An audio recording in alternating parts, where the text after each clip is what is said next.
దేవునికి మహిమ కలుగును గాక. Praise God. బైబిల్ చాలా గొప్పది, చాలా అద్భుతమైనటువంటిది. బైబిల్ దేవునికి స్తోత్రం. హల్లెలూయా. మరి బైబిల్ గ్రంథంలో ఇప్పుడు సంఘం గురించి మనం ఎక్కువగా ధ్యానిస్తున్నాం. సంఘము అంటే ఏంటి? మొదట సంఘం అంటే ఏర్పాటు చేయబడిన దేవుని ప్రజల సమూహం అని నేర్చుకున్నాం. రెండోది సంఘం అనగా సత్యమునకు స్తంభము అన్న విషయాన్ని నేర్చుకున్నాం.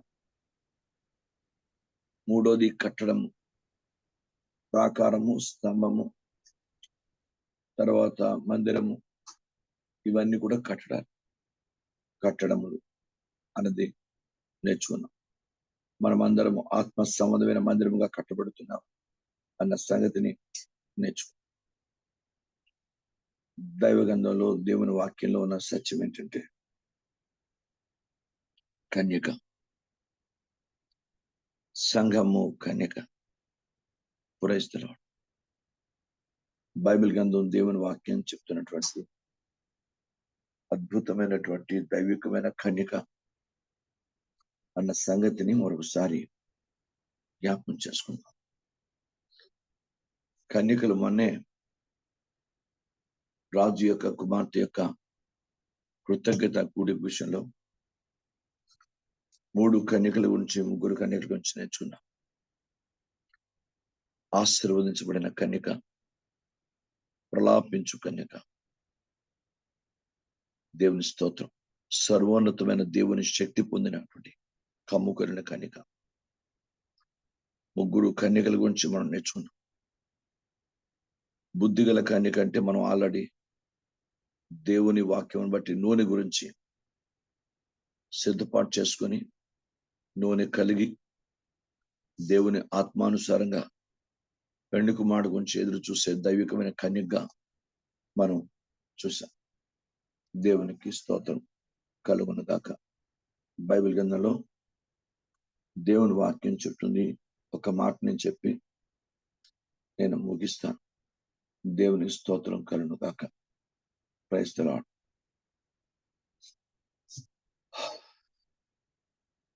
మొదటి తిమోతికి రాసిన పత్రికలో క్షమించండి, పరమగీతము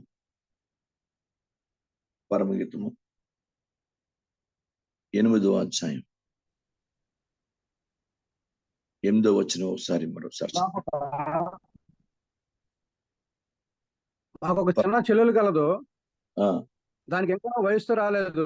వివాహ కాలం వచ్చినప్పుడు మేము దాని విషయమే ఏమి చేయదుము.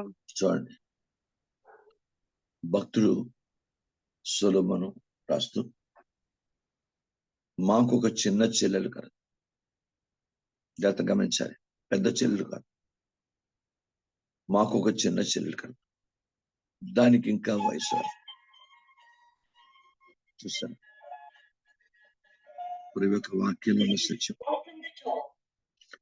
మాకు ఒక చిన్న చెల్లెలు కలదు. యేసు ప్రభువారు జ్యేష్ఠుడు,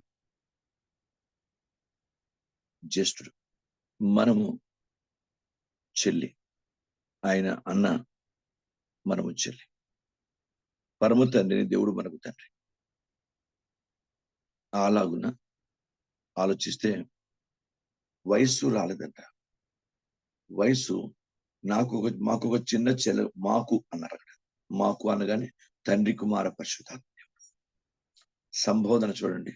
మాకు ఒక చిన్న చెల్లెలు కలదు, దానికి ఇంకా వయసు రాలేదు. వయసు అన్న దాని గురించి మొన్న చెప్పాను. ఎంతమంది గుర్తుందో నాకు తెలియదు. మన జ్ఞానేంద్రియాలు దైవ దృష్టికి యోగ్యంగా వాక్యానుసారంగా వివేచన కలిగి ప్రవర్తించాలని. Praise the lord. వయసు వచ్చిన వారిని హెబ్రీయులకు రాసిన పత్రికలో 5వ అధ్యాయం 14వ వచనంలో నేను మీకు చెప్పాను. ఎంతమంది గుర్తుందో నాకు తెలియదు.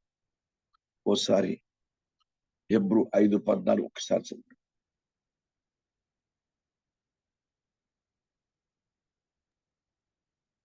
వయసు వచ్చిన వారు ఆ, అభ్యాసం చేత మేలు కీడులను వివేచించుటకు సాధకం చేయబడిన ఆ, జ్ఞానేంద్రియములు కలిగి ఉన్నారు కనుక బలమైన ఆహారము వారికి తగు. praise God. బైబిల్ గ్రంథం చెప్తుంది మేలు కీడులను సరైన రీతిలో యోచించాలి. ఏవి నీచములో ఏవి ఘనములో దైవికంగా గుర్తుపట్టగలిగిన దైవిక వ్యక్తిగా ఉండాలి. Praise the lord.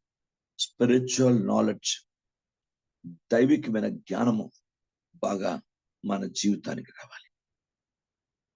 బైబిల్ గ్రంథం చెప్తుంది మాకు ఒక చిన్న చెల్లెలు కలదు. చిన్న అన్నాడు, చిన్న చెల్లెలు కలదు, దానికి ఇంకా వయస్సు రాలి.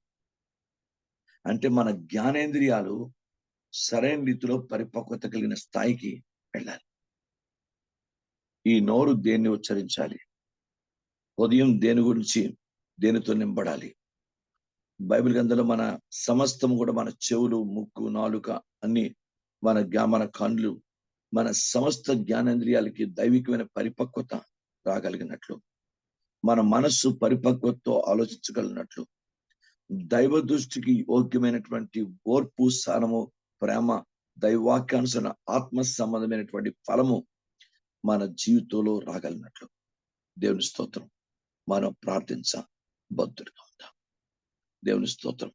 ఎందుకంటే మారు మనసు తగిన ఫలం లేకుండా, పరిశుద్ధ ఫలం లేకుండా, పరిశుద్ధాత్మ ఫలం లేకుండా ఆ దైవ దృష్టికి యోగ్యమైనటువంటి పరిపక్వత రాదు.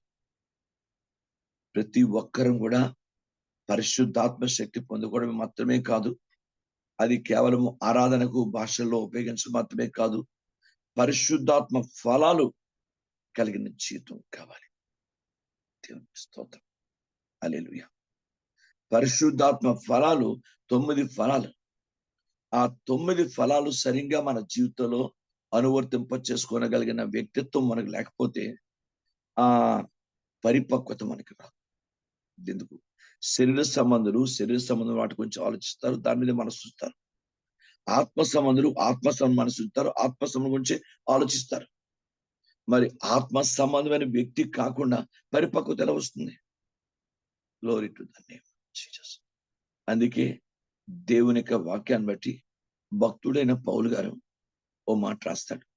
ఏం రాస్తే 2 కొరింథీ 11వ అధ్యాయం 2వ వచనంలో రాస్తాడు, నేను ఒకే ఒక పురుషునికి నేను కన్యగా మిమ్మల్ని ప్రదానం చేశాను అని అంటాడు. చూడండి అన్నమాట.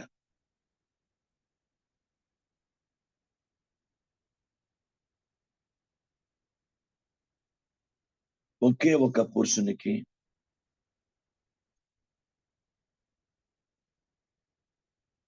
చదవండి. 2వ కొరింథీ 11వ అధ్యాయం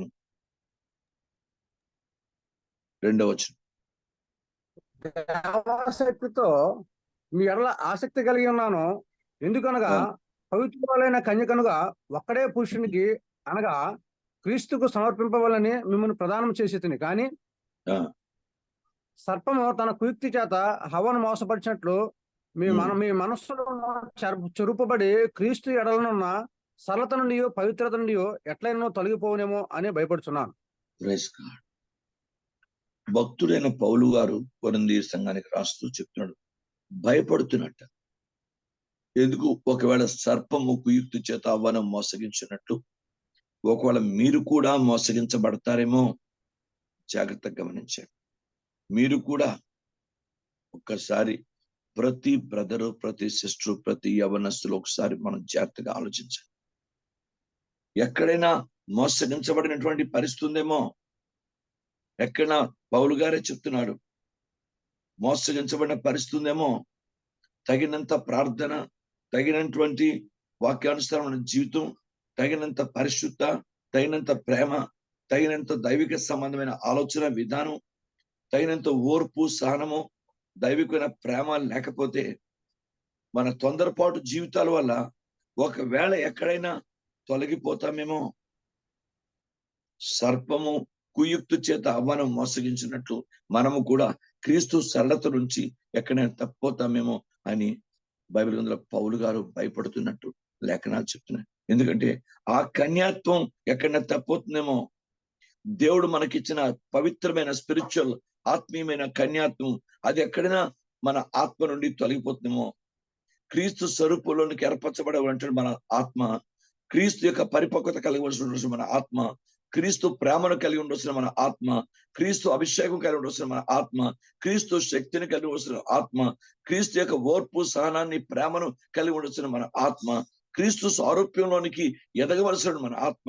ఒకవేళ దైవ దృష్టికి వ్యతిరేకమైన క్రియల వల్ల, మాట వల్ల, పరిస్థితుల వల్ల, చెప్పుడు మాట వల్ల, తప్పుడు క్రియల వల్ల, తప్పుడు జీవితం వల్ల, తప్పుడు విధానాల వల్ల, దైవవాక్యానికి వ్యతిరేకంగా ఏదైనా అనుమానాలు, దైవవాక్యానికి వ్యతిరేకమైన పరిస్థితులు దేని వల్లనేమో చెప్పలేము. ఇదని అదని చెప్పలేము. పౌలు గారు సుస్పష్టంగా ఒకవేళ తప్పవుతారేమో అని డౌట్ పడుతున్నాడు సంఘం పట్ల. ఎందుకంటే దేని మనిషి జీవితంలో ఒక దైవికమైన స్థితి. దేవునికి మహిమ. భర్తను పూర్తిగా భార్య నమ్మాలి, భార్యను పూర్తిగా భర్త నమ్మాలి. వాళ్ళిద్దరూ దైవికత్వం కలిగిన ప్రేమ కలిగి జీవించాలి. వాళ్ళు మోసగించబడకుండా ఉండే అవకాశం ఉంది. యవనస్తులు పూర్తిగా ప్రభువుకు లోబడాలి, ప్రభు ఆత్మతో నింపడాలి, ప్రభుకి అభిషేకంతో నింపడాలి, ప్రభుకి వాక్యంలో నింపడాలి, ప్రభుకి వాక్య సంబంధం అడుగు జాడలో ఉండాలి. అప్పుడు వాళ్ళు మోసగించబడకుండా ప్రభుకి వాక్యం దేని చేత తమ నడతను శుద్ధిపరచుకుందరు, దేవుని వాక్యం చేతనే కదా యవనస్తులు తమ నడతను శుద్ధిపరచుకుందరు అని రాయబడింది. పౌలు గారు రాస్తూ చెప్తాడు. పౌలు గారు కాదు, దావీదు కీర్తనలు రాస్తాడు. దావీదు కీర్తనలు 119వ కీర్తన ఉంటుంది. కనుక దేన్ని చేస్తామని నడతలు దేవుని వాక్యం చేతనే కదా. ఒకవేళ వాక్యం జీవితంలో సరిగ్గా లేకపోయిన కారణం చేత యవనస్తులు ఎక్కడైనా తొట్టిల్లిపోతారేమో అన్న భావన వ్యక్తపరుస్తున్నారు పౌలు గారు. బైబిల్ ఉంది, క్రీస్తు యొక్క సరళత నుంచి ఎట్లయినను తొలగిపోనేమో. జాగ్రత్త కలిగి ఉందాం, ప్రభు పాదాలు పట్టుకుందాం. అయినా ఆత్మీయ జీవితం అంటే, ఆత్మీయ స్థితి అంటే ఏదో అలవొక్క కాదు.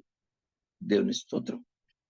ఒకవేళ క్రీస్తు సరళత నుంచి ఎక్కడైనా తప్పితే మన భయాన్ని కలిగి దేవుని పాదాల దగ్గర నేను మీరు కూడా దేవుని అందరి భయభక్తుల్లో ఓర్పు సహనాన్ని చాలా ఇంపార్టెంట్ అండి. నాకు మీకు కూడా దేవుడు ఆ ఓర్పు సహనాన్ని అనుగ్రహించును గాక.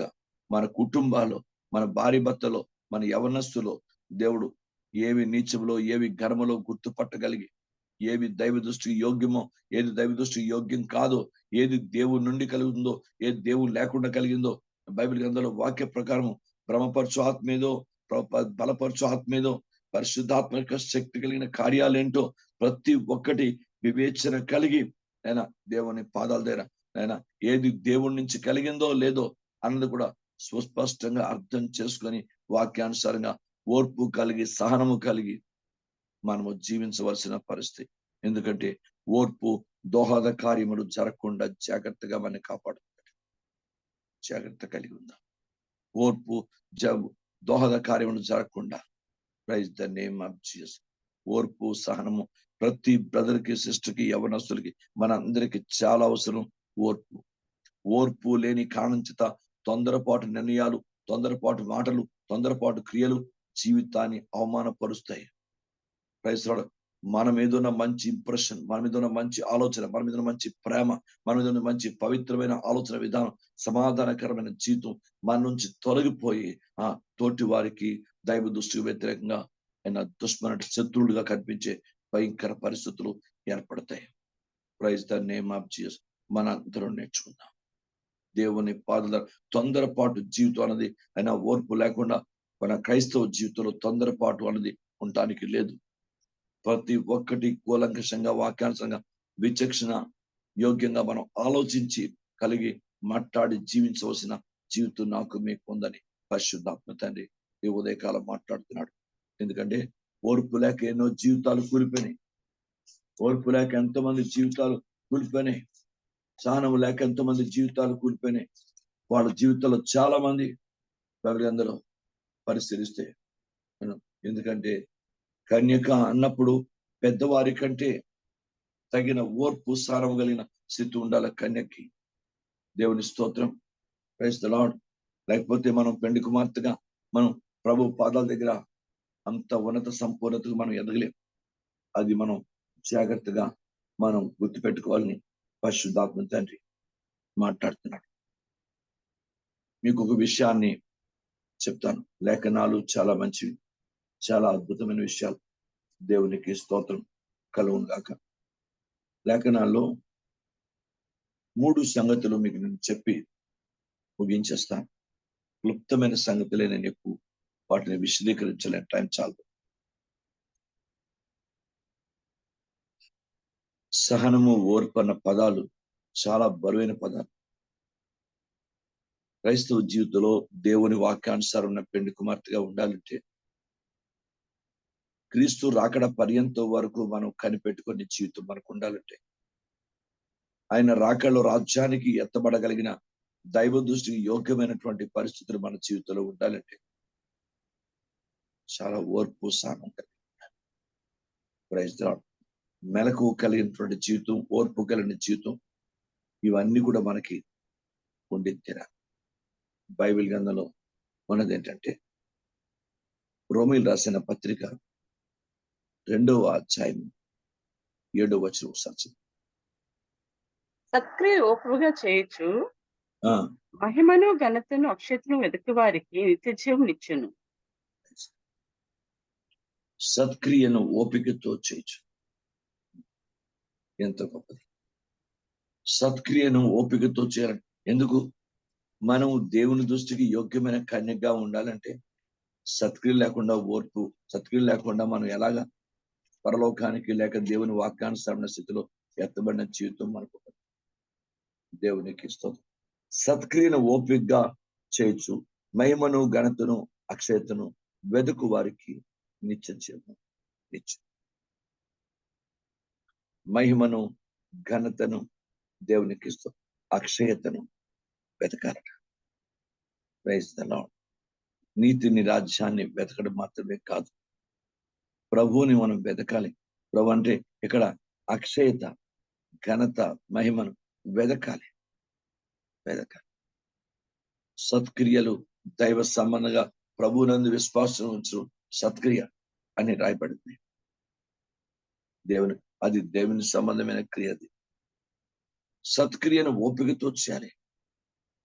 మనం తొందరపాటు నిర్ణయాలు, తొందరపాటు జీవితం, తొందరపాటు పరిస్థితి కుటుంబాల్లో ఉండకూడదు.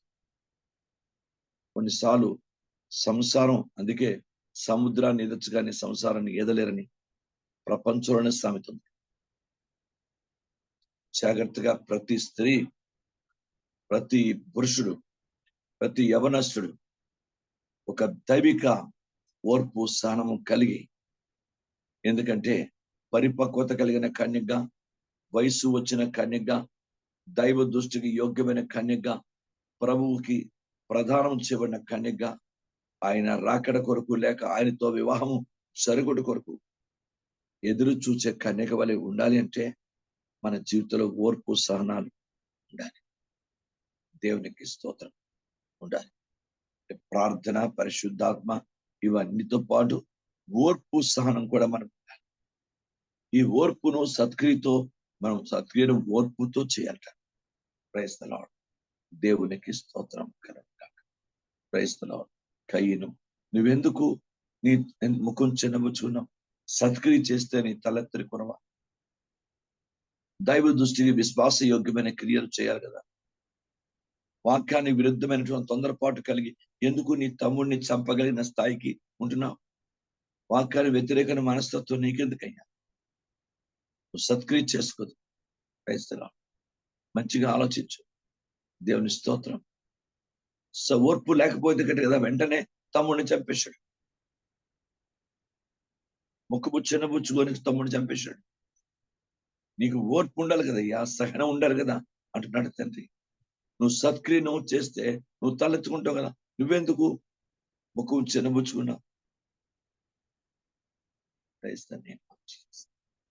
బైబిల్ గ్రంథం దేవుని వాక్యం రాయబడింది. గుర్తు పెట్టుకోండి. దేవుని పాదాల దగ్గర ప్రతి కుటుంబము, నాకు మీకు కూడా చాలా అవసరం. మన తొందరపాటు ఆలోచనలు, మన తొందరపాటు మాటలు, మన తొందరపాటు క్రియలు, తొందరపాటు నిర్ణయాలు మన జీవితాన్ని కన్యాత్వం నుంచి తప్పిస్తాయేమో. ఆ దైవికమైన కన్యగా మనం ఉండకుండా మన జీవితాన్ని బలహీనపరిచేస్తామేమో. అందుకే ఒకవేళ తప్పిపోతామేమో, సర్పము కుయుక్తిచ్చి తవ్వని మోసగించుకు మనం కూడా తప్పిపోతామేమో అని పౌలు గారు చాలా స్పష్టంగా తనకున్నటువంటి పరిస్థితిని డౌట్ని చెప్పాడు అని బతిమలాడుకున్నట్టు. ప్రయత్నాలు జాగ్రత్తగా ఉండాలి. అయితే దేవుని వాక్యం చెప్తున్న లేఖనాలు ఘనత మహిమ అక్షయతను వెతుకు వారికి నిత్య సత్క్రియను ఓపికతో చేయాలి. దేవునికి స్తోత్రం. హెబ్రీయులు రాసిన పత్రిక 12వ అధ్యాయం మొదటి 2 వచనాలు జాగ్రత్త చదివితే బైబిల్ గ్రంథంలో మనం పరిగే పరుగు కూడా చాలా ఓపికతో పరిగెత్తాలి. ఎందుకు? మనం పరిగే పరుగు దేనికి? మన టార్గెట్ రీచ్ అవడానికి. మన పరుగు దేనికి? క్రీస్తు రాకడలో ఆయన రాజ్యానికి ఎత్తబడ్డానికి. మన పరుగు దేనికి? దేవుడిచ్చిన యేసు ప్రభుతో మనకు జరిగిన ఆ దైవికమైనటువంటి ప్రధానము అన్న దైవికమైన కార్యాన్ని అదిని సద్వినియోగపరచుకొని ఆయనతో వివాహం జరిగే పవిత్ర పరిపూర్ణతకి మనం ఎదగాలి. దేవునికి స్తోత్రం. ఆ పవిత్ర పరిపూర్ణత కలిగిన కన్యగా మనం ఉండకపోతే ఆయనతో వివాహం జరగదు. మరి దానికి తగినట్టు ఆ ఓర్పు సహనము మన జీవితంలో ఉండి తీరాలి కదా. దేవునికి స్తోత్రం కలుగుగాక. చూసారా, చాలా మంది తెలియక అమాయకంగా పెద్దలు నిర్ణయించే వరకు, పెద్దలు చూసే వరకు, పెద్దలు ఆలోచించి దైవికంగా ప్రార్థనా పూర్వక నిర్ణయం తీసుకునే వరకు యవనస్తులు తొందరపడి ఎక్కడికో వెళ్ళి పెళ్లి చేసుకొని వచ్చేస్తుంటారు. తర్వాత వాళ్ళు ఎంతో శ్రమలు పడి, వేదన పడి, బాధలు పడి, వాళ్ళకి తగిన అండర్స్టాండింగ్ లేక వాళ్ళు ఒకరినొకరు నిందించుకుంటారు. నీ వల్లనే, నువ్వే తొందర పెట్టావు, నువ్వే చేసావు, అందుకే మన జీవితంలో అయింది అని ఒకరినో దాన్ని నిందించుకొని నిందలు వేసుకుంటారు. ఎందుకు? పరిపక్వత కలిగిన ఆత్మీయ సరైన వయస్సు లేదు, ప్రార్థించేది లేదు, ఓర్పు లేదు, సహనం లేదు. Praise the Lord. దేవుని వాక్యానుసారంగా, దేవుని ఆత్మానుసారంగా దేవుడు తన ఆలోచనతో, తన నిర్ణయం చొప్పున, తన అనుకూలమైన సమయంలో చేయడానికి వరకు వీళ్ళు వెయిట్ చేయలేదు. కనుక కొంతమంది యవనస్తుల జీవితాలు, చాలా మంది యవనస్తుల జీవితాలు మీకు అర్థమైందా? Praise God. నేను కూడా నా జీవితంలో మేము మొట్టమొదటి మా ఇద్దరు మేము నిర్ణయించుకున్నప్పుడు అయినా మేము తల్లిదండ్రులు కానీ ఇటు కానీ అటు కానీ ఎవరికి మనం నేను డైరెక్ట్ వాళ్ళ తల్లిదండ్రులు తెలుసు, వాళ్ళకి సంబంధించిన వాళ్ళకన్నా తెలుసు, ఇప్పుడు మా తల్లిదండ్రులను చెప్పలేదు. తర్వాత నేను ఆర్థికంగా చాలా స్ట్రగుల్ అయిపోయాను. ఆమెకు తగిన పోషణ ఇవ్వలేక, తగిన స్థితిలో ఆమెను నేను సందర్భానికి కావాల్సినటువంటి భోజనం కానీ, బట్టలు కానీ, పరిస్థితులు కానీ, తగిన హౌస్ కానీ, తగిన జీవితం కానీ, సదుపాయం కానీ చేయలేక చాలా కొన్నిసార్లు బాగా వేధించేది. ఎందుకు చేసుకున్నాను? నేను తగినంతలో ఆమెను పోషించేమి తగిన స్థితి ఇవ్వాలి కదా. ఎంత బాధ. అప్పటికే చాలా అడ్జస్ట్మెంట్ ఆవిడ. అప్పటికి ఎంత అడ్జస్ట్ అయినా నేను మంచి స్థితిలోంచి వచ్చాను. కష్టమైంది నాకు, చాలా కష్టమైంది. సెకండ్ హ్యాండ్ బట్టలు కొనుక్కొని, సౌట్ దగ్గర బట్టలు కొనుక్కొని, ఇవన్నీ చేసుకో చాలా కష్టం అనిపించేది, బాధగా ఉండేది. మీరు నమ్మండి, ఉదయం డ్రెస్, సాయంకాలం డ్రెస్ వేసినాడు మామూలుగా చాలా దీనిగా ఉండేవాడు. ఒక్కసారి పేదరికం వచ్చేసరికి జీతం చాలదు, చిన్న జీతం, ఆ కొద్ది దానిలోనే ఆమెకు తగిన సదుపాయం చేయాలి. ఇలాగే తొందరపాటు నిర్ణయం, తొందరపాటు పరిస్థితులు, ఇవన్నీ కొంచెం ఇబ్బంది కలిగించి, ఎప్పుడు ఇవన్నీ పోయి అంటే యేసు క్రీస్తును ప్రభువుగా చేర్చుకున్న తర్వాత, యేసు రక్తంలో కడగబడి ప్రభువారు మమ్మల్ని రక్షించుకున్న తర్వాత, అప్పుడు దైవికమైన స్థితి కలిగి ప్రభువారు అంచెలంచెలుగా ఉద్యోగం నుంచి దేవుని రాజ్య సేవకి పిలిచి ఆ సేవలో వాడబడిన తరువాత మరి సముడుతో నింపడం ప్రారంభించాడు దేవుడు. Praise the Lord. అప్పటి నుంచి జీవితాలు స్థిరపడడం, శ్రమలు, కష్టాలు, బాధలు, అనారోగ్యాలు, ప్రాణాపాయ పరిస్థితి వరకు వెళ్ళిపోయిన పరిస్థితులు కూడా వచ్చినప్పుడు దేవుడు కృపించి, ఎందుకు కొన్ని తొందరపాటు నిర్ణయాలు, తొందరపాటు పరిస్థితులు మన జీవితాన్ని ఎంత కలిసివేస్తాయో అనుభవపూర్వకంగా తెలియదు కదా ఎవరసలకి ఆయన దాన్నించి. కనుక బైబిల్ చెప్తుంది, మీరు ఓర్పుతో పరుగు పని మధ్య పరిగెట్టాలి. మన ఎదుట ఉంచబడిన పరుగు ఓర్పుతో.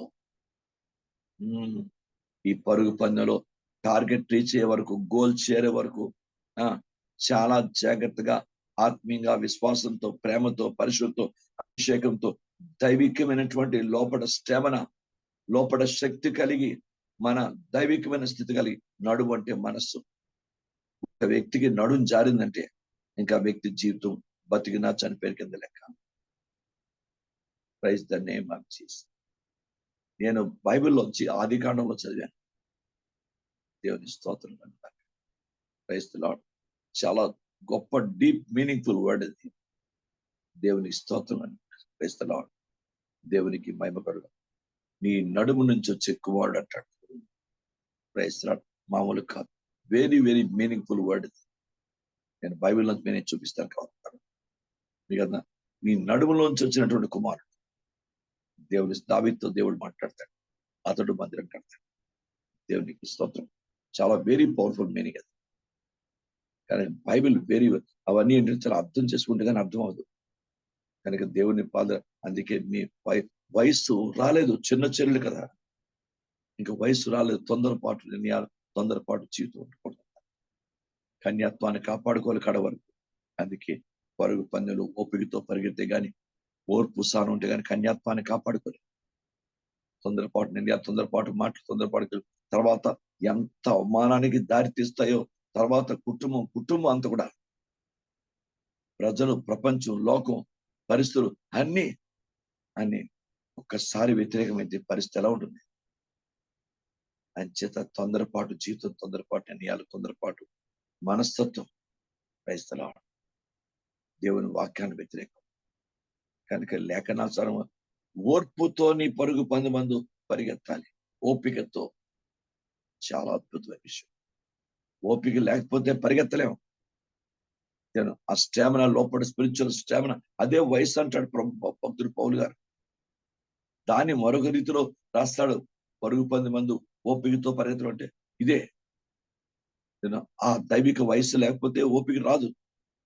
ఆ స్పిరిచువల్ మెంటాలిటీ లేకపోతే ఆ ఓపిక ఉండదు. ఆత్మీయత, ప్రార్థన, తగిన సహనం లేకపోతే ఓర్పు, మనకి దైవికమైన స్థితి ఉండదు. కనుక ఓపికతో మన ఎదురు వచ్చబడిన పరుగు పందెం ఓపికతో పరిగెత్తాలి. Praise the lord.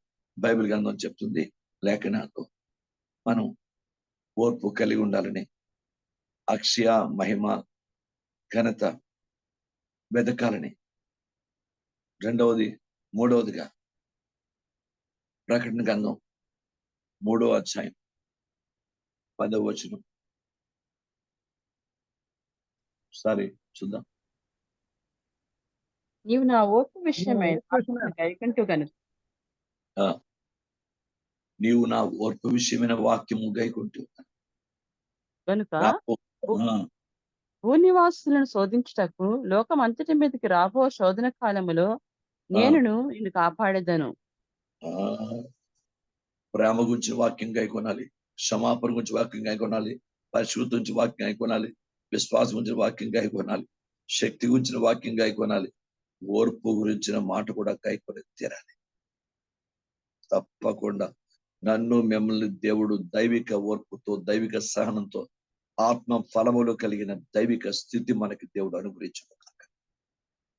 ఆత్మ ఫలాలు లేకపోతే కన్యాత్వం కాపాడుకోలేం. ఆత్మ ఫలాలు మొత్తం అన్ని కలిపి కన్యాత్వానికి ఒక కంచు కోట. Praise God.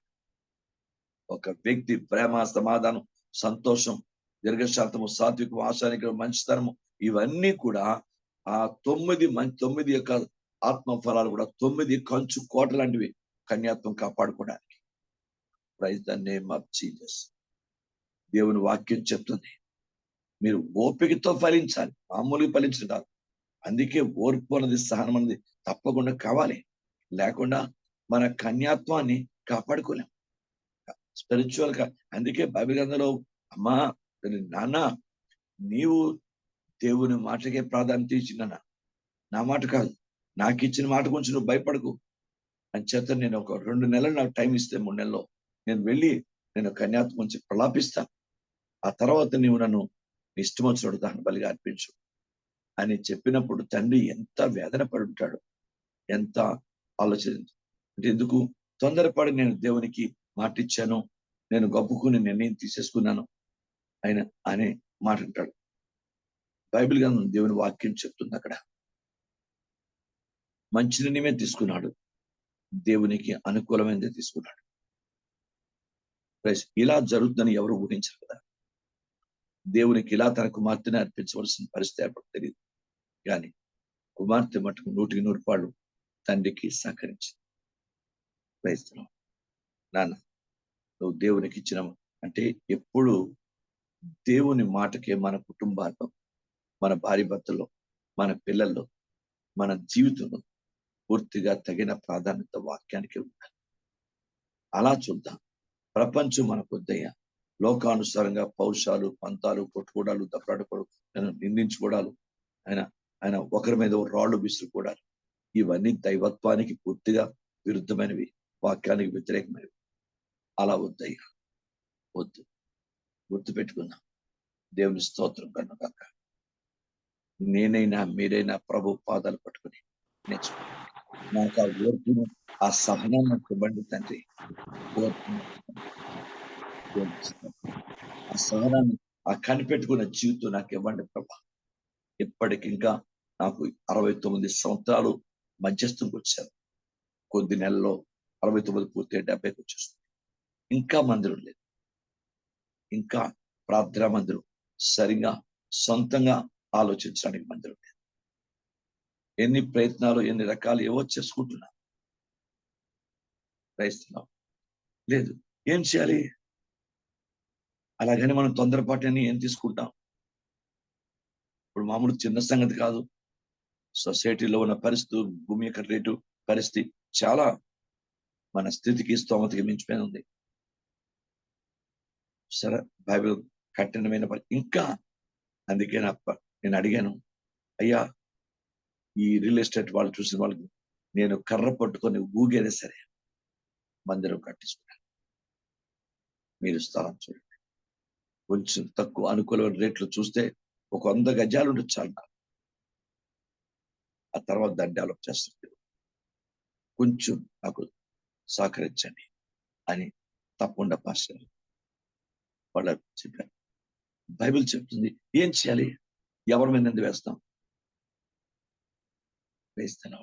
ఎవరి మీద నింద వేస్తాం? వేయలే. ఎవరి మీద కోప్పడతాను? ఎవరు నేను ద్వేషిస్తారు? నేను ఎవరు నా ఇష్టం వచ్చి మాట్లాడగలను? ఆలోచించండి. నా బైబిల్ చెప్తుంది తగిన సమయంలో ఆయన వాడిని హెచ్చించాను. ఆయన బలిష్టమైన చేతి కింద దీన మనసు లేకుండా అంతే. అలా దీనత్వాన్ని కలిగి ఉంటేనే, ఓపికతో సహనంగా ప్రేమగా ఉండగలిగితేనే, ఆత్మ ఫలాలు మన జీవితంలో ఉండగలిగితేనే కన్యాత్వాన్ని కాపాడుకొని ఆ పెండి కుమార్తె అనగా యేసుతో పెండి జరిగే పర్యంతం వరకు మనం జాగ్రత్త కలిగి ఉంటే తప్ప మామూలు పరిస్థితి కాదు. దేవుని స్తోత్రం. దేవుడు పౌలు గారి ద్వారాను మనకు దైవికమైనటువంటి స్థితిని ప్రాప్తింపు చేశాడు. ఒకే పురుషుని కన్యగా మనకు ప్రదానం చేశాడు. మరి దాన్ని మనం కాపాడుకునే జీవితం ఉండాలి కదా, ఉండాలి కదా. దేవునికి స్తోత్రం. అందుకే భార్య భర్తలు తొందరపాటు నిర్ణయాలతో దైవవాక్యానికి వ్యతిరేకంగా ఎవ్వరూ దూరంగా ఉండకండి. క్రైస్తవులు బతికినంత వరకు కలిసే బతకాలి, ప్రేమగానే బతకాలి, కలిసే బతకాలి. క్రైస్తవులు కష్టమో, నష్టమో, సంతోషమో సంబంధం కలిసి పంచుకొని దైవికంగా ప్రేమగా బతికి ఆ కన్యాత్వాన్ని ఏదైతే దేవుడు మనకి ఇచ్చాడో దాన్ని కాపాడుకునే పవిత్రమైనటువంటి ప్రయత్నాలు మన జీవితంలో ఉండి తీరాలి. అది దేవుడికి కావాలి.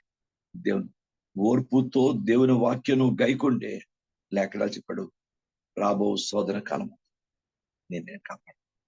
లోకం అంతటి మీదకి రాబో శోధన కాలం ఉంది. చాలా భయంకరంగా ఉంటుంది సోదరుడా. అప్పుడు నిన్ను కాపాడుతాను, నీకేం పర్వాలేదు. ఇప్పుడు కొంచెం ఓర్పుతో సహనంతో నేను ఏది నీకు ఇచ్చానో, ఏది నీకు నేను ఏర్పాటు బంధం, ఒక దైవిక కన్యాత్వం కలిగిన బంధం నీకు ఇచ్చాను, దాన్ని కాపాడుకోనగలిగిన దైవిక స్థితి నీ దగ్గర ఉంటే క్రైస్తవుడు రాబో శోధన కాలంలో, ఆ శోధనలో ఓడిపోయిన పరిస్థితిలో, బాధపడిన పరిస్థితిలో, అవమానం పొందిన పరిస్థితిలో, తునీకరించబడిన పరిస్థితిలో నీవు ఉండవు. దేవునికి స్తోత్రం కలుగును. భక్తుడు ఒక దగ్గర ఒక దైవికమైన వాగ్దానం దేవుడు చేస్తాడు. క్రైస్తవుడు మొన్న మీకు నేను చెప్పాను అంశాన్ని. ఇర్మియాను గోతులో తోసి చచ్చిపోయిన స్థాయికి తీసుకొస్తారు ఈ సిద్కియా లాంటి వాడు. ఆయన మీదటే ఉన్నాడు, మీ ఇష్టం తోసేయండి, చంపేయండి, చేసేయండి అని చెప్తాడు. వాడు గోతులో తోసేస్తాడు. అప్పుడు ఎవెల్మేర్ రోదెకు అన్న వ్యక్తి వెళ్ళి, రాజా, నీ దేశంలో ప్రవక్త ఉన్నాడు, అతన్ని ఈ సిద్కియా లాంటి వాడు గోతులో పడేశాడు. ఒకవేళ అతను చచ్చిపోతే నీ దేశం నాశనం అయిపోతుంది. ప్రవక్త కన్నీరు కాచిన ప్రవక్త చనిపోయిన దేశం నాశనం అయిపోతుంది. ఇమ్మీడియట్ గా అతను బయటకు తీ. ఆ చేసిన పవిత్రమైన కార్యానికి చెప్పాడు దేవుడు. Praise God. అద్భుతమైనటువంటి స్థితిలో దేవుడు వాగ్దానం చేశాడు.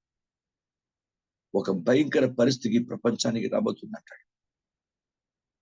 భయంకర పరిస్థితి రాబోతుంది. ఆ పరిస్థితులు నువ్వు చూడవు, ఆ పరిస్థితుల్లో నువ్వు ఉండవు. నేను కాపాడతాను, నేను ఆశ్రయిస్తాను.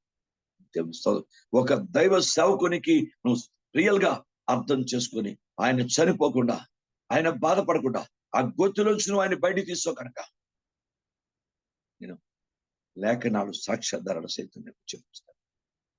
ఇర్మియా తీయండి. ఏదో చెప్పి మసిపూసి మాడకాయని చెప్పే పద్ధతి వద్దు, నా దగ్గర వద్దు. లేఖనం యొక్క సాక్ష్యం లేకుండా, ఆధారం లేకుండా ఏం మాట్లాడడానికి లేదు. ఇర్మియా గ్రంథం 39వ అధ్యాయం 15-16 వచనాల్లో చూద్దాం. 15 నుంచి చదవండి. ఇర్మియా బందీ గృహశాలలో ఉండగా యెహోవా మాట అతనికి ప్రత్యక్షమై ఎలాగ సెలవిచ్చును. నీవు వెళ్ళి కుషీయుడగు ఎబెద్మెలెకుతో ఇట్లనుము, ఇశ్రాయేలు దేవుడు సైన్యములకు అధిపతియగు యెహోవా ఎలాగ సెలవిచ్చున్నాడు. మేలు చేయుటకై కాక కీడు చేయుటకై నేను ఈ పట్టణంకు వచ్చి చెప్పిన మాటలు నెరవేర్చున్నాను. నువ్వు చూచుండగా ఆ మాటలు ఆ దినమున నెరవేరును. ఆ దినమున నేను నిన్ను విడిపించదును. నీవు భయపడు మనుషుల చేతికి నీవు అప్పగింపబడవని యెహోవా సెలవిచ్చున్నాడు. నీవు నన్ను నమ్ముకుంటేవి కనుక నిశ్చయముగా నేను నిన్ను తప్పించదను. నీవు ఖడ్గం చేత పడవు, దోపుడు సొమ్ము దక్కించుకున్నట్లు నీ ప్రాణమును నీవు దక్కించుకుందువు. ఇదే యెహోవా. ఎందుకు? ఒక మంచి దైవికమైన మేలు చేసాడు దైవ సేవకుడికి. ఒక అద్భుతమైన రీతిలో మేలు చేశాడు. దేవుని వాక్యంలో అయినా చాలా సుస్పష్టమైనటువంటి మాటను పరిశుద్ధాత్మ ఉదయకాలం మనకి ఇస్తున్నాడు. దేవునికి స్తోత్రం. బైబిల్ అంతా చూడండి, 38వ అధ్యాయం 5 నుంచి ఒకసారి చూడండి. అందుకు రాజైన సిద్కియా అతడు మీ వశంలో ఉన్నాడు. ఎవరు వశంలో ఉన్నాడు? రాజు మీకు అడ్డము రాజాలనగా వారు ఇర్మియాను పట్టుకుని కారాగృహంలోనున్న రాజకుమారుడు మల్కీయా గోతులోనికి దింపిరి. అందులోంచి ఇర్మియాను త్రాళ్లతో దింపినప్పుడు ఆ గోతులో నీళ్లు లేవు, బురద మాత్రమే ఉండను. ఆ బురదలో ఇర్మియా దిగబడను. రాజు బెన్యామీను ద్వారమున కూర్చుండగా రాజు ఇంటిలోని కుషీయుడగు ఎబెద్మెలెకును షండు వారు ఇర్మియా గోతులో వేసిరిన సంగతి విని రాజనగరంలో నుండి బయలు వెళ్లి రాజుతో ఎలాగ మనవి చేసిన, రాజా, నా ఏలినవాడ, ఆ గోతులో వేయబడిన ఇర్మియా అను ప్రవక్త ఎడల ఈ మనుషులు చేసినది యావత్తును అన్యాయము. అతడున్న చోటను అతడు ఆకలి చేత చచ్చును, పట్టణంలోనూ ఇంకనూ రొట్టెలేమీ లేవు. అందుకు రాజు, నీవు ఇక్కడ నుండి 30 మంది మనుషులు వెంట పెట్టుకుని పోయి ప్రవక్త అయిన ఇర్మియా చావకమునుపు ఆ గోతుల నుండి అతనిని తీయించుమని కుషీయుడగు ఎబెద్మెలెకునకు సెలవేయగా అబెద్మెలెకు అది ఆ మనుషులను వెంట పెట్టుకుని చాలండి, బయట తీశాడు. అది చేసినందుకు నేను ఈ పట్టణం మీదకి రప్పించిన కీడు రప్పించినప్పుడు నీవు ఆ కీడులో ఉండవు. ఆ కీడు నీకేం చేయదు, నేను కాపాడతాను. ఎందుకు? నీవు నన్ను నమ్ముకొంటివు కనుక. Praise the lord. నమ్ముకున్నవాడు ఏం చేస్తాడు? మేలు చేస్తాడు. దేవుడు నమ్ముకున్నవాడు మేలు చేస్తాడు, ఓర్పుతో ఉంటాడు, సహనంతో ఉంటాడు, చూసి అన్యాయం వరవలేడు, దైవాత్మానుసారమైన మనస్తత్వం కలిగి ఉంటాడు. ఎబెద్మెలెకు దేవుడిచ్చిన ఆశీర్వాదం ఏంటంటే అద్భుతంగా ప్రవక్తను కాపాడడానికి ఒక మంచి మనసు ఇచ్చాడు. దేవునికి స్తోత్రం. Glory to the name of Jesus. Bible ఎంత గొప్పది కనుక ఈ రోజు ఓర్పుతో వాక్యంగానే గైకొన్నామంటే గొప్ప అద్భుత కార్యం జరిగింది. ప్రైజ్. రాబో ఆ భయంకర శోధన కాలం నువ్వు ఉండవు. ఆ శోధన నుంచి కాపాడేస్తాను. ఎవరికి? ఫిలదెల్ఫియా సంఘానికి ప్రభు ఇచ్చిన కితాబు, ప్రభు ఇచ్చిన వాగ్దానం. నువ్వు నా ఓర్పు గురించిన మాటను గైకొట్టు కనుక. ప్రైజ్ కనుక కన్యాత్వం కాపాడుకోవడానికి పరిపక్వత కావాలి, ఓర్పు కావాలి, సహనం కావాలి, ప్రార్థన కావాలి, ఆత్మ ఫలాలు కంచుకోట కావాలి, ఆవరించి ఉండాలి, ఆత్మఫలాలతో నింబడి ఉండాలి. ఇంత దైవిక స్థితి ఉంటే కానీ కన్యాత్వాన్ని కాపాడుకోలేము, కన్యగా మనం ఉండలేము. యేసుక్రీస్తుకి సరైన కన్యగా మనం పెండాడాలి. ఆయనతో పెండాడబోయే పవిత్రమైన ఆత్మీయ వివాహం అది ఎంత దైవదృష్టి యోగ్యంగా ఉన్నతమైందో. అందుకే వివాహం అన్ని విషయంలో గొప్పది, మంచిది అంటాడు. వివాహం అన్ని విషయంలో చాలా గొప్పది, చాలా ఉన్నతమైనది. దేవునికి స్తోత్రం. కనుక సంఘము దేవుని పాదాల దగ్గర జ్ఞాపకం చేసుకొని మనం కన్యకతో పోల్చబడ్డాం. మామూలు కన్యక కాదు. అది గుర్తుపెట్టుకొని ఆత్మీయంగా జీవించే ప్రయత్నం అందరూ చేద్దాం.